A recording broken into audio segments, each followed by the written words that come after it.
Hi, Dave Coplin here. Now look, you're just about to listen to the full-length interview that I had with David De Cremer, who is the author of this fabulous book, Leadership by Algorithm. What you should also know is the lovely folks at Harriman House have given us a 30% discount code. So if after listening to the interview you feel like picking yourself a copy of the book up, head over to harrimanhouse.com. There's your code. And look at that, we're bringing you global insight, we're bringing you things hot off the press, and we are saving you money. What's not to like about that? Anyway, here comes the interview. Hope you enjoy it. So, hello and welcome to a special edition of Dialing into the Future of Work. It's me, Dave Coplin, and we have got a fantastic show for you. We've got the author, David De Cremer, of this fantastic Leadership by Algorithm book you can see that I have enjoyed reading. And with no further ado, let me bring David straight in. David is he's a thought leader, he's a behavioral scientist, but more importantly, he's been thinking a lot about the future of work in the role that we're going to have as humans with algorithms. So, David, you're joining us from Singapore, which is a great honor for us. Thank you so much for joining us and spending some time with us today. It's my pleasure, Dave. I'm really happy to be on the show. That's great. You say that now. I hope you'll feel the same in about 30 minutes. So look, let's get straight into this. The book, and you know, people who know me will know how much I love the concept of leadership by algorithm. Can you talk to me of sort of, I guess, the premise behind the book, Leadership by Algorithm? Is this a world where we humans cease to have a role in the world of work? Well, the title would suggest so, but the conclusion, so I'll start with the conclusion, is that no, it's not going to happen. So the main conclusion is that we'll be confronted with a new MBA. So I'm a business school professor, so most people say a new MBA, is this a degree or something? But it's an abbreviation for management by algorithm. So how we see that most of our organizations are run these days is by metrics, KPI.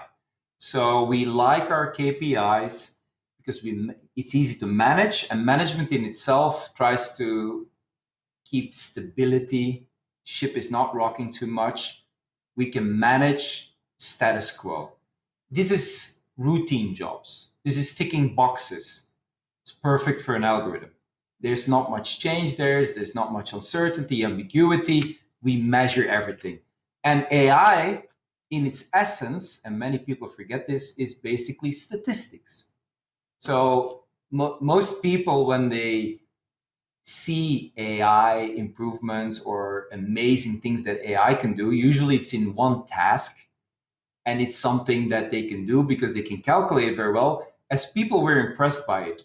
And in a way, we attribute almost some humanity and we make it an entity. So we believe there's some awareness there, but I want to emphasize right away, AI is statistics. So there's no sense of awareness.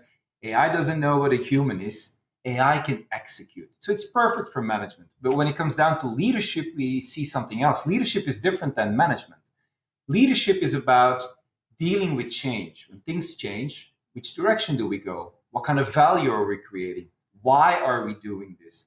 So as a leader, in a way, you're a purpose provider for your group, for your collective, for your organization. You point out a direction that makes sense given the circumstances, and you explain why it will create value to the collective. So that requires something else. That requires that you can deal with more temporal data that is changing all the times. And that's what we see in companies. Most of it is supervised learning, which means we provide the input, we train the algorithm, and then we apply it to new data. So that means pretty stationary. So as soon as things become chaotic, there's uncertainty, you need a sense of awareness. We still need our unique human abilities, like critical thinking, creativity, perspective taking, being able to make abstraction of things, which statistics don't do. And that's great. And in the book, you have this wonderful, one of the subtitles in the chapter was achieving more means less management. And you know, that really struck a chord with me. And then you went on to talk about enlightened leadership. Could you just talk through those 2 points? Why does achieving more mean we have to manage less? So first of all, it sounded good, but that was not. I like your thinking. You know, I mean, people always like it. So in my executive classes, when I teach leadership, so not really anything about technology, but really about leadership, I always say leaders, they make others perform better, so they have to do less. Then suddenly all these executives are like, oh, what do you mean? I can do less and others will do better? How can I do this? I said, yes, but you do less so you can focus more on your leadership responsibilities. Because people misunderstand this quite often. They think, oh, I lean back. I earn my money by doing less and others do well. And to some sense, that's what effective leadership is. Look, managers don't have to think about motivating people. Managers assess, like I said, they evaluate. We have all these metrics. And the most often heard complaint in any company is we have too many managers and not enough leaders. So if we start with that assumption, what does that mean actually? It means that in a world where there's much uncertainty, in a world where we have to compete by being unique, and most companies conform to each other, they're not unique, we need some innovative products. We need people who think out of the box, an inquisitive style of thinking in our culture. Managers are not going to do this because they are reactive, like laws, like rules. We follow the rules, we follow the boxes, we follow the metrics. So we don't train our people anymore in taking responsibility first, thinking out of the box, pointing out a new direction, and being able to give meaning to it. And that's where the enlightenment comes in. So if you're a successful leader, it means people connect to you, they believe and they see the value in your approach, and they're willing to commit to it. So that means people take ownership of their jobs. And you delegate that responsibility also to them. And you give them that freedom, that room to grow, to perform better. That's the growth mindset that we hear now everywhere in consultancy, and where Microsoft really is now the representative of, like, we look at growth mindset. For example, our own research also shows that usually a KPI driven organization will say, Dave, let me evaluate you this year. We'll compare yourself to all the other presenters.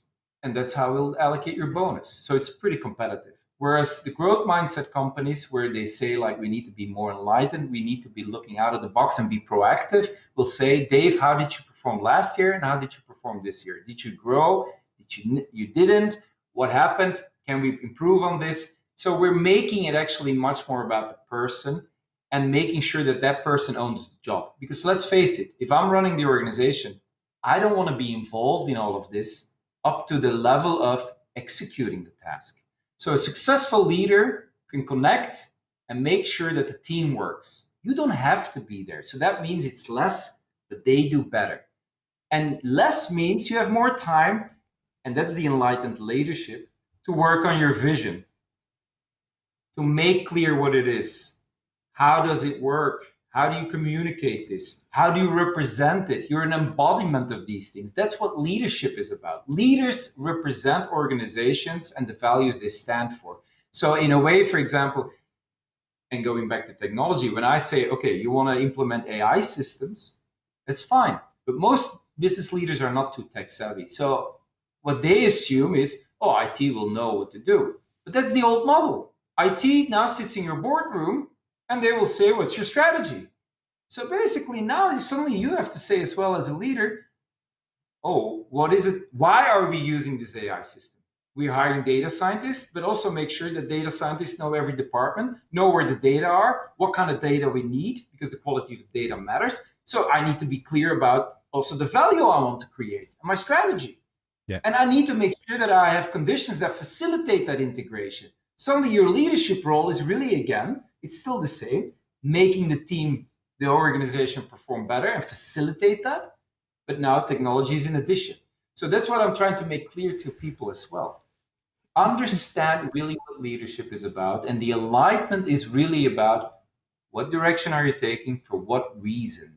What value do you want to create?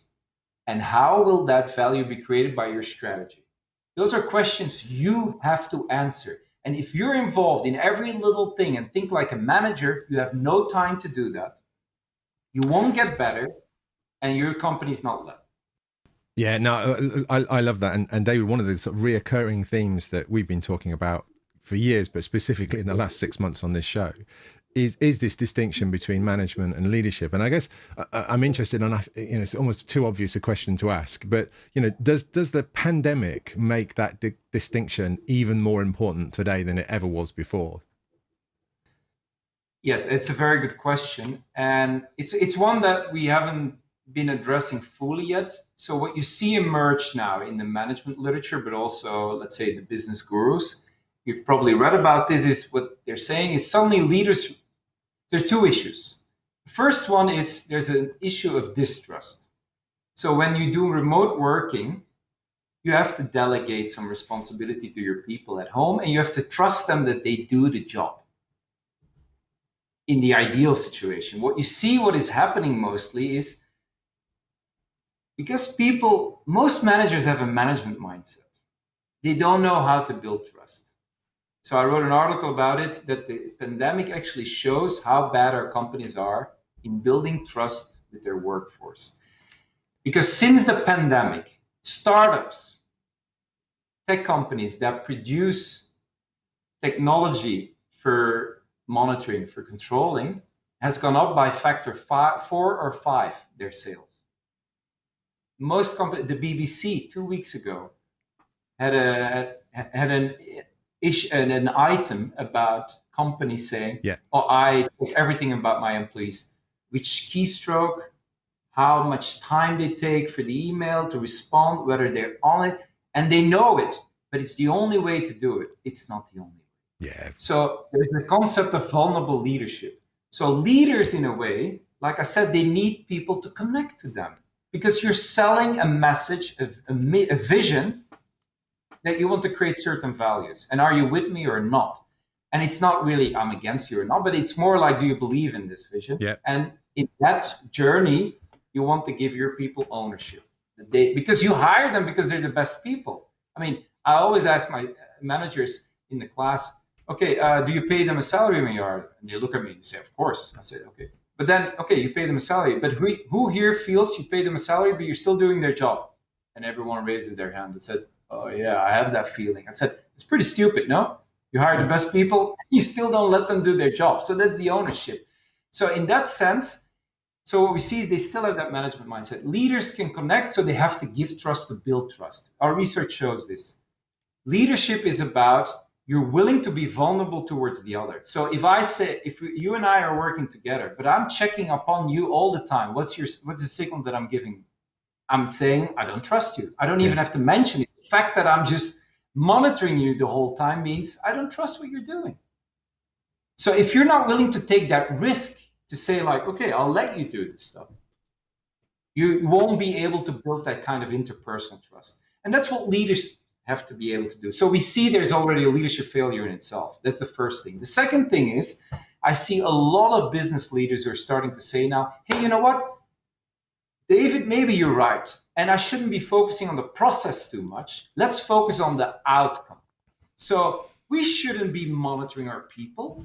We should just see whether they do the job, yes or not. So if the deadline, Dave, I'm telling you, in 2 weeks, you have to provide this, you have to finish these assignments. Within 2 weeks, I just expect it to be on my desk. If it's there, it's fine. But there's a problem with that as well. If we go back to the financial crisis and all the corporate failures in the early 21st century, one of the things we saw there as well is, remember, in the financial industry, we had a bonus system. If you can get these number of assignments or these kind of deals or these kind of clients in, you get a bonus. How you do it, the process, doesn't matter. I only want to see the outcome. So now we have all these leaders who are enlightened again saying, oh, let's just focus on outcome-focused leadership. So on LinkedIn, it's everywhere, outcome-focused leadership. Let's not look at how they do it. Research also shows in such a climate, it's when people are close to their KPI, to say so, because it's still a KPI, that outcome. Yeah. You're close to it, but you're not going to get it. People will cheat to get there. But you don't care about the process. So once they know this, again, they don't understand trust again, because, okay, you don't monitor because it gives a bad signal. But then they say, okay, I'll let you go. We don't connect anymore. And I'll wait for the outcome. Wrong again. What did I say? A leader is an embodiment of the value you want to create and the norms. So that means You don't have to monitor with them, but you have to connect with them. That means, of course, you communicate. Of course, you're there. And of course, you're involved, but not in a controlling manner, but in a manner to facilitate and make them better. If you then say, no, no, no, we move to outcome focused again, and they have no participation from the leadership part again, as you can see now everywhere, like I said on LinkedIn, and only wait for the outcome, you're recreating the financial crisis. Yeah. Yeah, no, I love that. And I mean, it's back to that sort of element of leadership, isn't it? And I think this, one of the big transitions that need to be made from managers as they transform to leaders is this sort of transition from management to coaching. And you can see it around. The best people right now are those that are empowering their people. Like, they have a purpose, they understand what they've got to do. They've been given, managed by output, but are constantly being coached, and coaching to me is that supportive. Have you thought about this? What happens? Again, it's sort of putting the responsibility with the individual rather than, well, I wouldn't have done it like that. Actually, you're missing three things. Do you know what I mean? It's that subtle change. Those are the hallmarks of great leaders. Yes, we see this as well. Coaching becomes part of it, but don't forget, one thing I do want to stress is I don't want to present the leader as the person who knows it all. Yeah. Also, leaders have to be coached in how they coach their people. So employees expect the support, but like I said, you facilitate the work conditions. Yeah. So that doesn't mean you can't give criticism. That doesn't mean you can't be tough on them. It all makes sense. You need to make it meaningful and facilitate so that they can perform. Employees don't expect in itself that a leader is there only just to be kind to them. That's also not the idea. Yeah, yeah. I guess the other issue that this throws up is this whole concept of sort of algorithmic assessment. And, so one of the things that we're talking about right now in the UK, and I know it's happening more broadly globally, in both the workplace, but also in education, is actually maybe we don't need this end of year performance review or the end of year exams. Maybe we could use an algorithm to perform continual assessment on the behavior and the productivity of the individual, and we'll use that as their assessment. What's your perspective on those? Is that the right direction for us to travel? Does that sort of get because part of the problem with the traditional method, either of exams or manager assessment, is all of the bias that you have implicit in that and all of the other things that go on. Does algorithmic assessment offer us a way through those? Well, there are pros and cons. As I hope you've noticed in the book as well, I'm not negative about automation or use of algorithms in decision making. And this is such an example, what you're just presenting now, is that I don't see a problem that algorithms are being used to track performance across a year, for example, because most companies agree the annual performance review is ineffective. First of all, most managers try to avoid it as long as possible because they don't like to give feedback to people. Again, they're not leaders. They don't have that mindset, not trained to do it. So in a lot of companies, it just doesn't happen anymore because it's only once a year. So there's a risk of, if it doesn't happen this year, then it's been 2 years already if you do it next time. So the continuous feedback loop is the one that we all advocate. Of course, if you're more coaching and you're involved, like I said, it's not remote working and then I'll see when the outcome is there. No, you're continuously involved. You give continuous feedback. And we need to train these interpersonal skills. So first message already, within an age, an era where AI and automation will enter organizations, we need to train our leaders even more in being humane and human in those interpersonal skills. So that's the first lesson always. But then having said this, continuous feedback is good. So algorithms can help there. Algorithms can see, yes, okay, so are you growing in your job, for example? Are you performing better?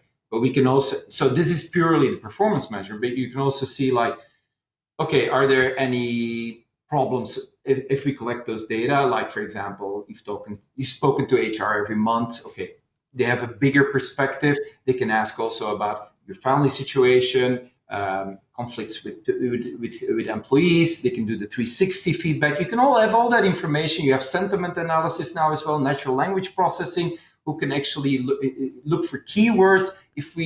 Organizations can invest in that to have that kind of training data. And why would this be a good thing is if it's used, again, from a growth mindset, from continuous feedback to see like, okay, I just put in a lot of money in this person because I hired that person. I'm investing and I believe in that person. I'm giving them the ownership, as we said.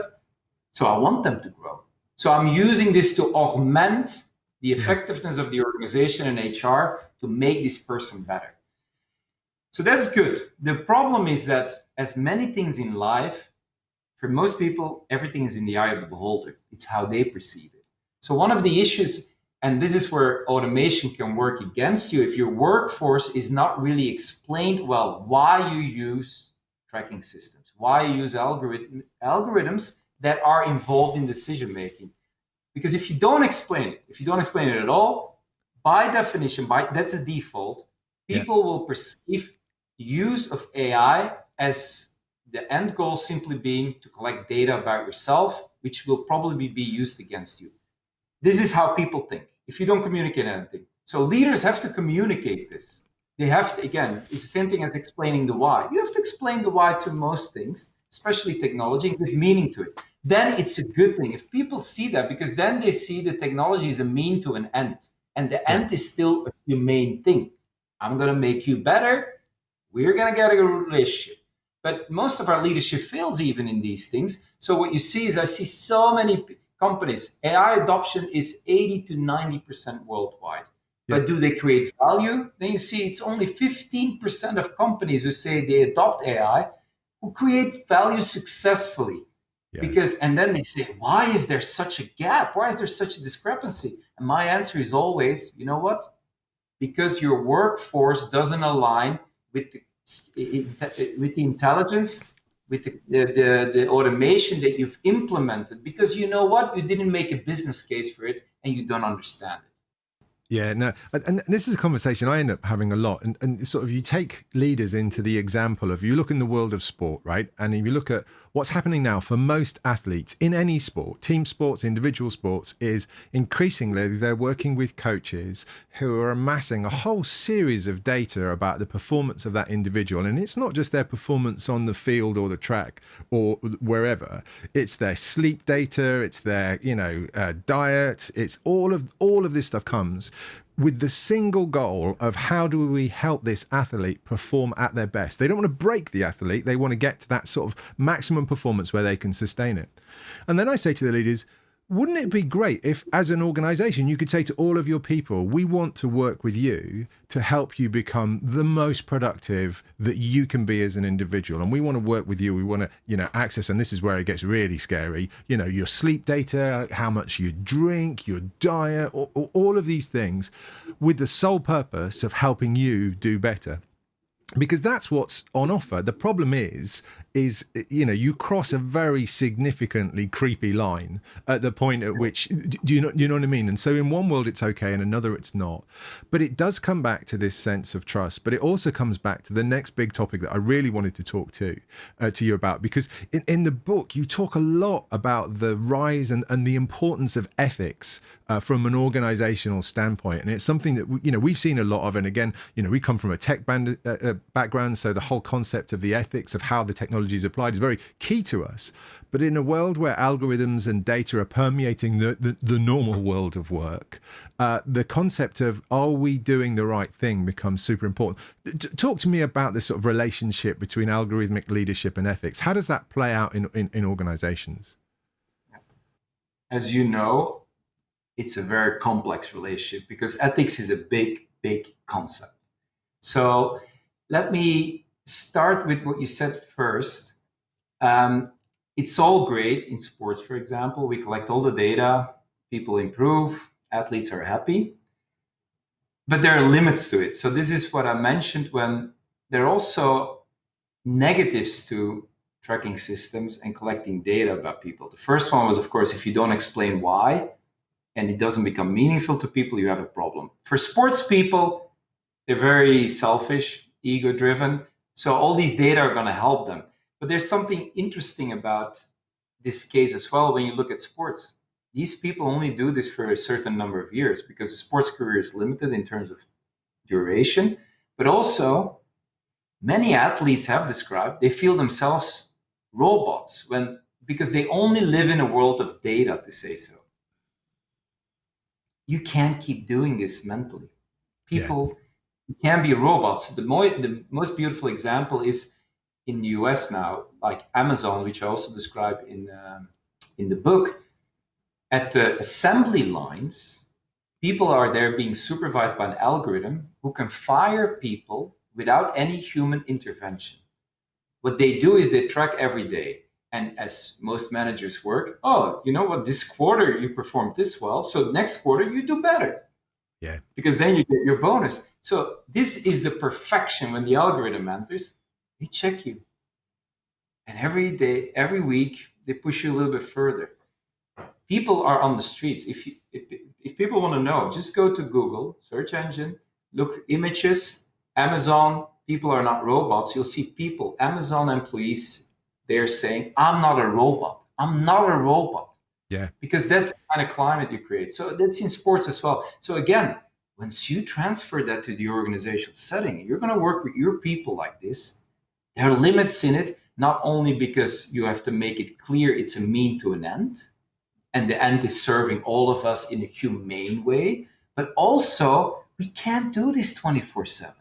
We're not made to do this 24/7. And that's where I don't call it ethics right away, but this is, for example, my Center on AI Technology for Humankind. This is where we introduce, okay, we need to think about our technology much more in a human centered way. Yeah. How can we augment our abilities, but in a way that is still considered to be treated like a human? And be treated like a human doesn't mean 24/7 being monitored and having your data available, because then you're an algorithm yourself. And you see this unfortunately too often in certain education systems already, that kids are trained very early on to remember things and to, I say, to be trained like an algorithm. What's the value for us when algorithms are around already Absolutely. to still train our children to be an algorithm? No, now we need to train our children to be really humans who are think humane and are interpersonally able to collect and have an ethical sense of judgment. So the humanity for me, the aspect there, the human centeredness of AI or technology in general, brings us to this topic of ethics. Because ethics can be looked at in different ways. What is ethical? What is moral? What is ethical? I mean, I'm using them interchangeable now, but that means you respect people.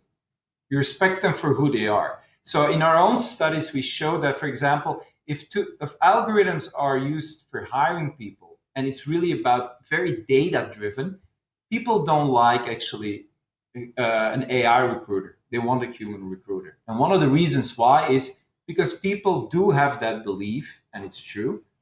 AI does not know what a human is. It does Yeah. not know how to experience being human. It doesn't even care whether I drop dead tomorrow or not. Why would they evaluate me, a human, my personality, the unique person that I want to be? I don't want to be evaluated by a machine. Those are the limits. That's where we have the limits, especially for our generations. I'm not talking about 2 or 3 generations in the future. Maybe we've trained them to be an algorithm, so they'll accept it, but then we've become servants of machine. And that's also not respectful to our society. So the ethics part really centers itself in treatment of how we treat ourselves and the kind of society we want to see. What kind of Yeah. values do we want to see, and what kind of value do we want to create for society and ourselves? So in that sense, technology is simply a mean to an end. The other opposite is almost where technology becomes the end in itself. And that's where we see many ethical dilemmas. First of all, privacy. If you're being monitored the whole time, I mean, many Hollywood movies in the last 20, 30 years have addressed this. Who's controlling the one who's controlling the data, for example? A very simple question. But it's a question that's super relevant because this is about data management. And what we see in surveys, companies are extremely bad in data management. Then it comes data transparency. So we see a tendency between West and East, for example. Western companies are more willing, not that they're very willing, but they're more willing to share data and make it transparent on shared platforms than Asian companies, for example. They don't want to share. So if you have those attitudes already, I mean, it's very easy to see that we're going to have problems, especially with the big companies who have all our data.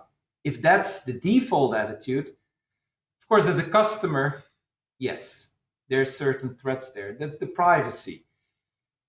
Other issues are also, yeah, I mean, the privacy is one thing, but also what is the responsibility companies take? As you know, I wrote a piece on Cambridge Analytica, the use of it when I was a Cambridge professor myself.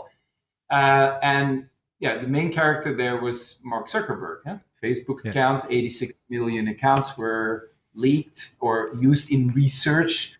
And we know now also by means of looking at your likes, we can predict 95% of your personality. So it's very valuable data. So what we see there is like, okay, are these company leaders, are they equipped to deal with these kind of dilemmas to say, no, this we can't do this without regulation, because there's no regulation. That's the big discussion in the US now.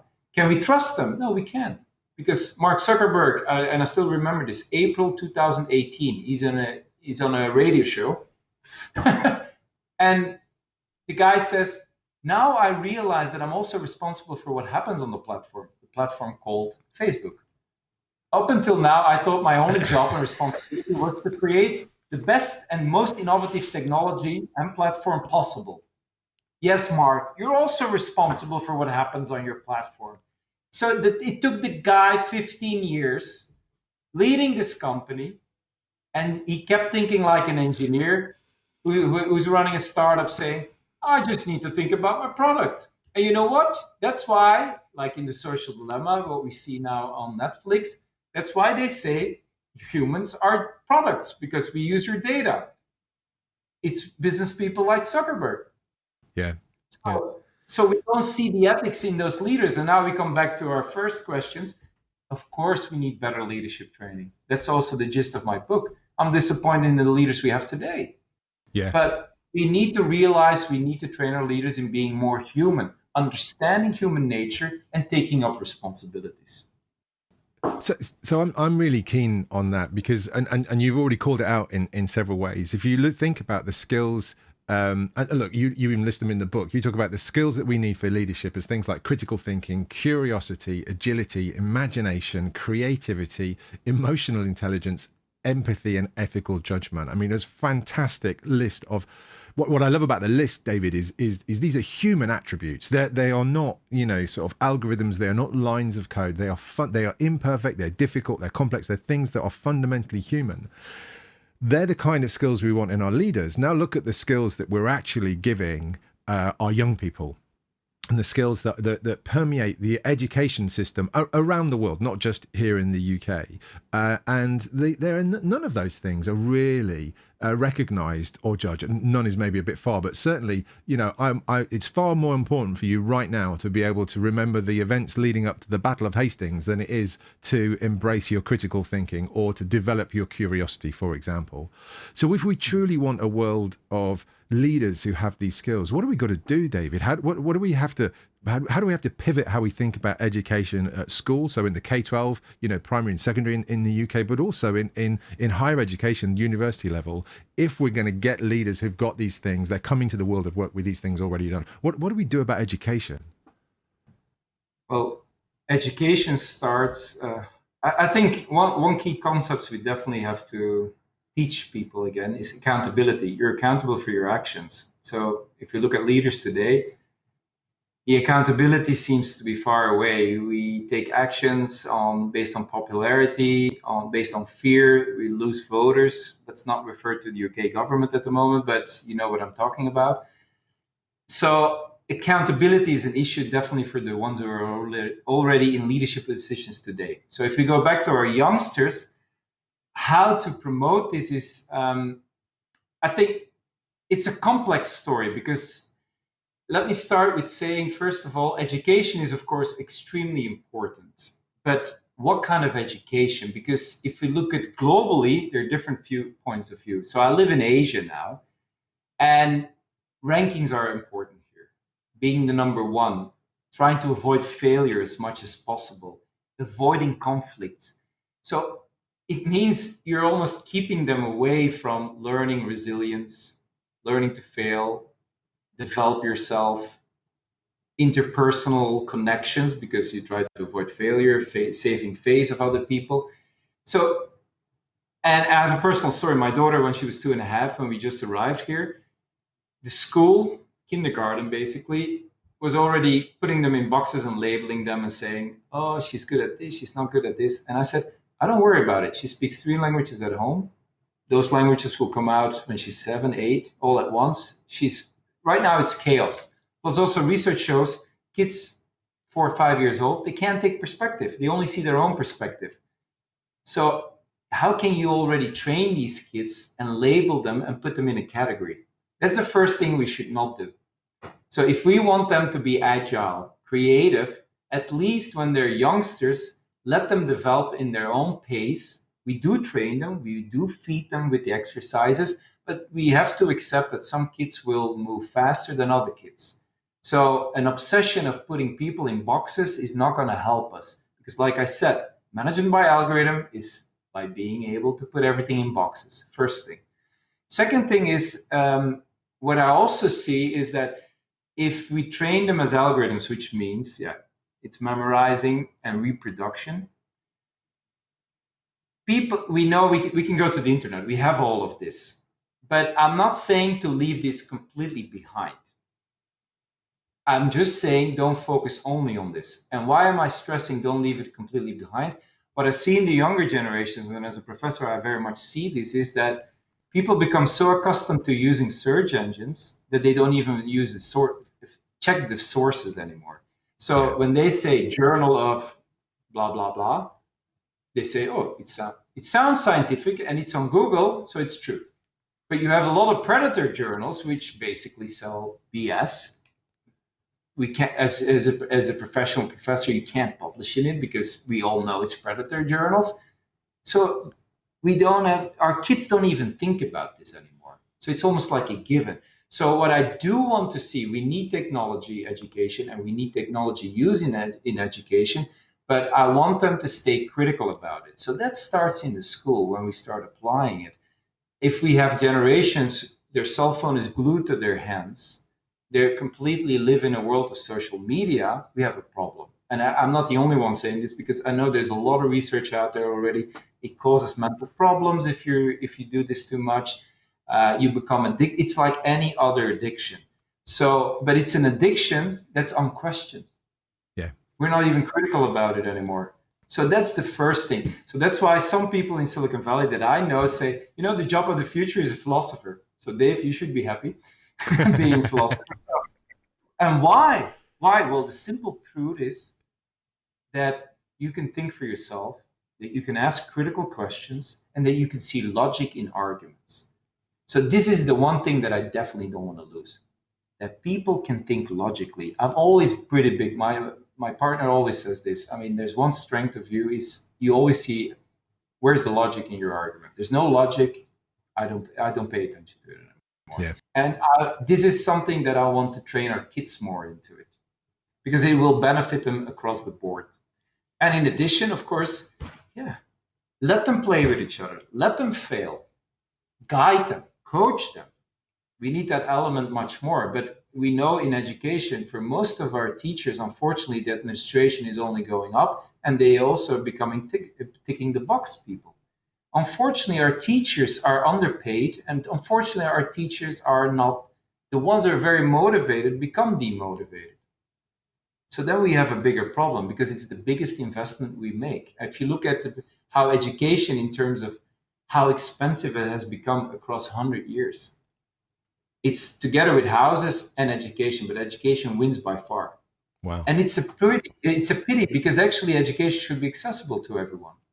But we've made it the most expensive product around, and we're not even good at it anymore because we're just producing the same the whole time. Yeah, I mean, it's so true, and I mean, it's a problem that we come back to again and again, and right now, what seems to be happening is we're shifting the problem from one place to another. So the universities are saying, we're getting students now who don't have digital skills, so we're having to spend our time, teaching them basic digital skills, and that's not your problem, universities. Actually, that should be done before they even arrive at your door.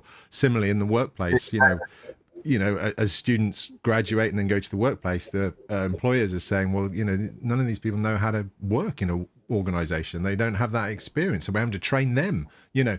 And so I feel like we've all got to remember what our respective roles are and start fulfilling those. And again, you know, viewers of this show will know I have a particular philosophy, which is, you know, education is a pathway to employment. And I don't mean that you join the machine of work, but more that you're able to have the skills and the ability to learn such that you can offer value and be valued by the society that you're, you know, present in. That's a great point. I'm sort of conscious of your time, David. And so there's two things really I wanted to get your perspective on. The first was you've got this incredible platform from which you can see the world. And by that, I mean, sort of, if you look at the journey that you've had in your career and your position now in Singapore, and I'm really curious to know, based on that experience and based on the window from beyond your office, do you think different cultures and different regions will have a different rate of success or sort of ability to make, you know, leadership by algorithm successful? Do you think that's going to play out differently around the world?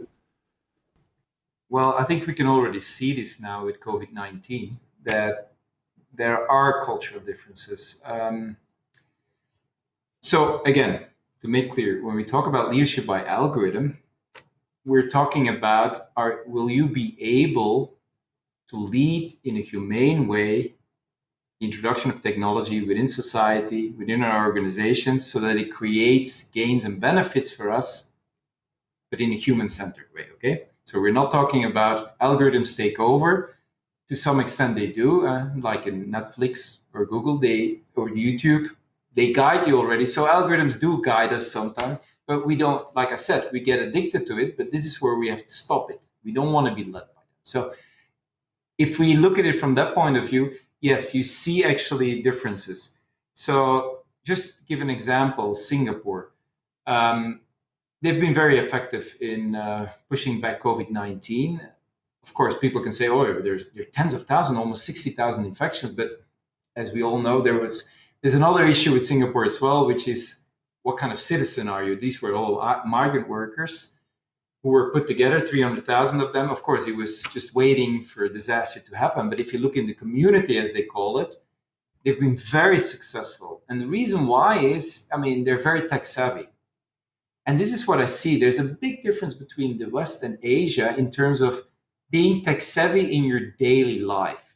So people here, I mean, it's in the West as well. We all look at our cell phones. But this has been ongoing here for the last 15 years already. And people here are more willing to experiment and allow technology into their daily lives. Experimenting, I mean, like, okay, some things will be automated. They won't oppose so much. Whereas in the West, still, and I'm talking about Europe and the UK, let's put the US aside because that's today another special nation, to say so.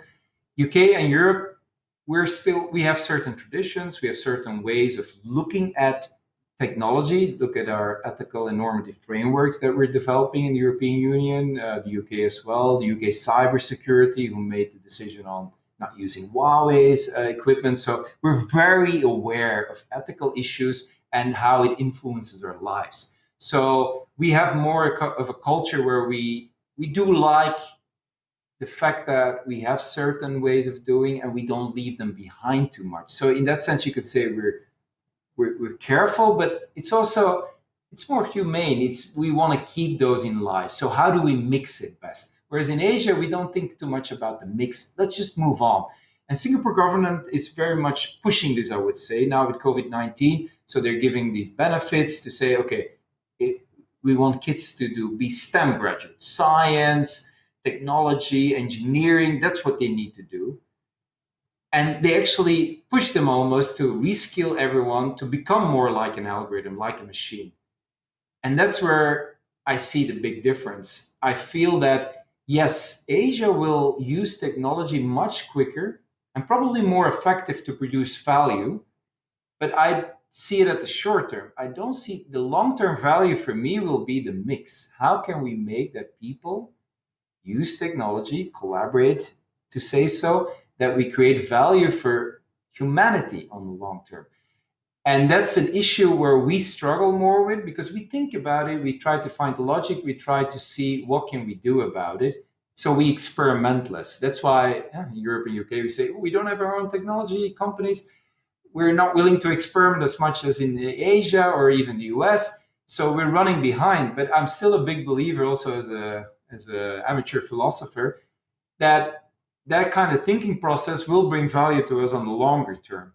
Because at the end of the day, it will have to create value and meaning for who? For us as humans. Because what will be the biggest problem for example, a nation as Singapore?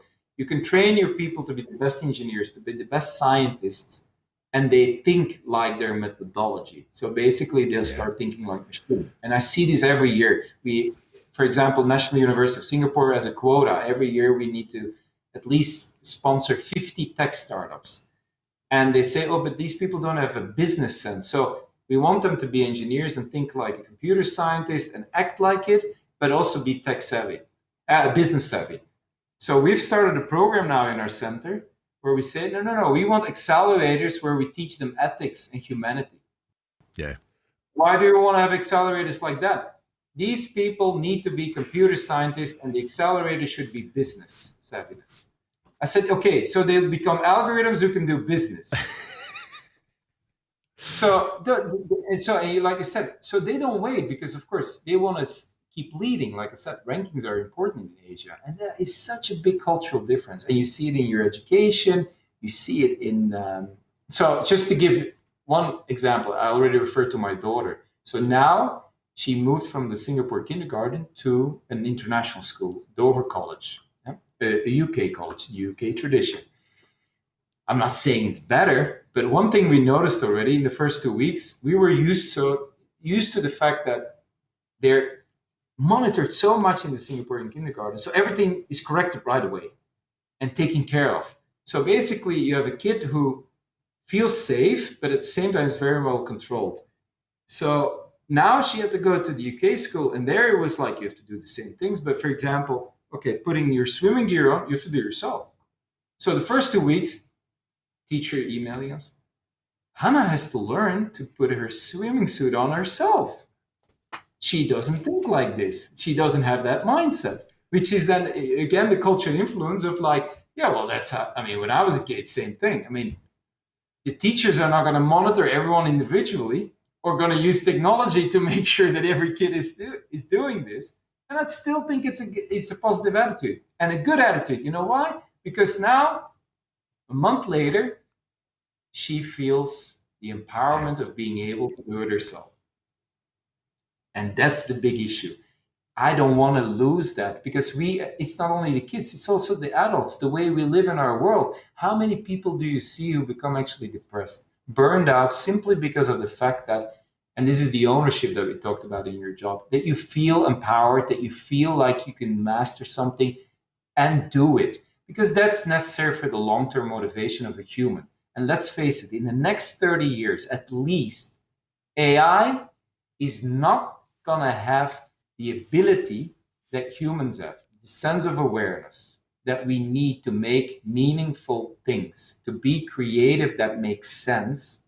So that means no matter what business gurus tell you, tech gurus tell you, for the next 30 years, technology will have to be put in the group of people and not the other way around. Yeah. No, I love that. And it brings me, it's the classic question that you always ask at the end of discussions like this. And, all of the organizations, all of the clients that I work with, the people I work with here in the UK and beyond, they're all somewhere on this journey. But the thing I'd really love to hear from you, David, is given that people they get the principle and they also get the principle that you've made really, really clear, which I think is super important, which is this is not sort of the algorithms taking over, but this is trying to elevate human capability by, using the technology for what it's good at and using the humans for what they're good at. What would you say to organizations who sort of broadly understand the opportunity but have no idea where to start? How would you advise them to sort of start working down their own path, their own journey to make this a reality for them?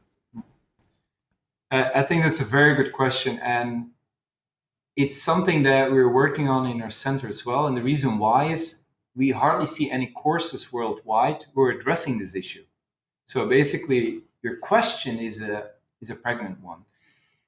So first of all, I would say don't be afraid to explore the potential of technology and to bring it into your company, but be prepared. So don't be afraid because, like I said, I'm not negative about the technology. I'm not negative about AI, but at least have a minimal understanding of what AI is really capable of. For the people who understand a little bit of technology, because organizations work with people, we don't want to create black boxes. Black boxes meaning we use algorithms, we use technology, and people don't know how it works. It produces outcomes, and we have to accept those decisions.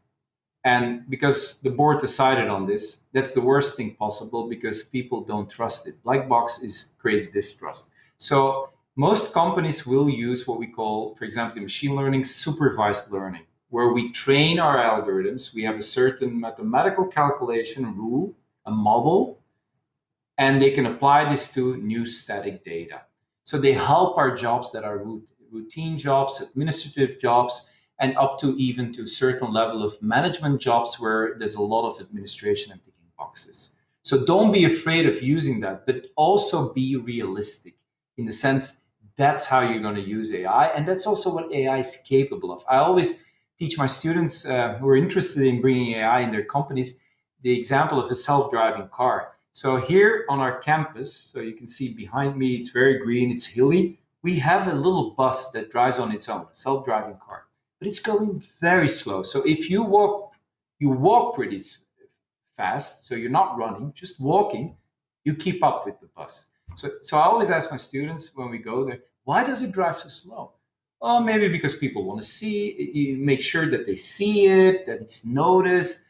So that could all be good reasons, but the reason is if the car would start driving faster, the likelihood of getting involved in an accident goes up exponentially because it's very difficult for robots to navigate in a world of humans because they need to censor, they need to locate, but at the same time, they also need to do their task.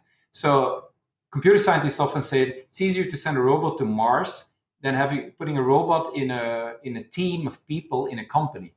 Because in Mars, we don't meet any humans. You just do your task. You don't have to worry too much about the navigation. Here you do. So that would be my first point. Really understand the limitations of AI and the technology to what level you can use it. And then put it in your strategy as you've always been doing, because that's my second point, and that motivated a little bit my book as well. I had a lot of senior leaders really coming up to me in classes and saying, okay, we're learning about leadership, interpersonal skills, and a lot of them have this belief, which we are actually countering, that, okay, the more AI there'll be, we don't need to pay attention to soft skills anymore. But it's the opposite. The more we have AI, the more we need to pay attention to soft skills. So I said, and so they come up to me, they have this misunderstanding, and they said, I mean, they're like at the end of their 40s, shouldn't I change my perspective? I should become more tech savvy, but even learn to code. So a lot of them will learn to code. And I said, if it's your hobby, you're interested in it, fine. But if you really see it as a career adding perspective at your age, where you are a senior leader, that's the wrong attitude. You don't need to become a coder to do this. Because basically your job is not changing that drastically. We still need a strategy for the company, and you still need to create and make decisions to create value for that strategy so that it works, that the business value is created in ways that fit our normative or moral values of our society and our companies. So that still stays. It's just that technology will enter this equation. So how are you going to use technology? For what and why? And can you communicate this to your people? And can you create the right conditions for the people you're going to hire, data scientists, that they talk to the right business people to understand what the business rules are, get the right kind of quality of data, and make a model that serves your strategy. For that, you don't need to be a coder.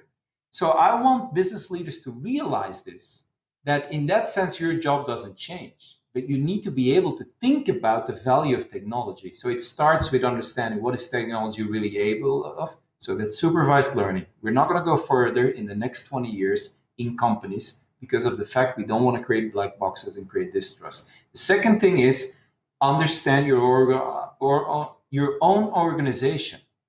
What kind of value are you creating? What kind of strategy do you have? What kind of people do you need for that? And can you make that business case? Thirdly, assess. Feedback loops are important. So you work with a human workforce, you need to get feedback all the time, whether technology is doing what it's doing. So I see so many big companies who basically lose money by means of technology implementation because they don't assess. They don't refresh their data, for example. Companies change. The data changes as well. The environment changes. So you need to bring new training data in. You need to understand that there needs to be feedback loops, which means clear communication, transparency, and again, clearly, why are we doing what we're doing? Does everyone understand that? Because that will determine the kind of quality data you need. So the advice would be there, yes, follow a course AI in business. Don't become a coder. Strengthen your leadership skills and understand what the value is that you want to create in your organization. And finally, really get to know your organization well. How does it work from the ground up to the top? Those are skills I want you to invest in. That's amazing. And I think there's so many things there that I think are really important, and hopefully release some of the burden and anxiety that I think leaders feel. Because I know lots of leaders who feel like and again, I think this is part of their transition from managers to leaders. They feel that they have to know everything about everything in order to be able to lead it. And so they want the skills and they want the awareness of technology.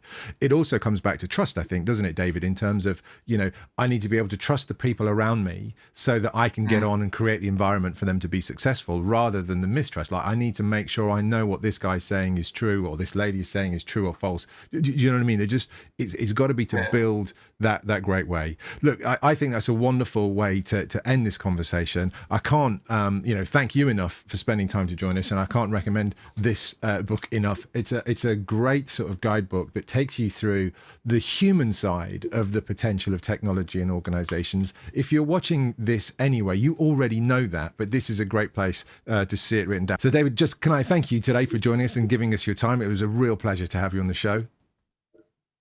It's my pleasure. Like I said at the beginning of the show, it's great to participate. I still stand behind my words. I enjoyed it. Thank you. You're so welcome. That's it for this week. We'll be back again next week with another investigative look at the future of work. We'll be dialing again into the future of work. Thanks for joining us. As always, if you've enjoyed this show, give us a like, subscribe if you haven't done already. If you have comments to make, David's brilliantly put his website up there. You can contact him. You'll note that he doesn't have a Twitter or a Facebook account. What does that tell you about his perspective on where we're heading with all of this stuff? Thanks for joining us, and we will see you again next week.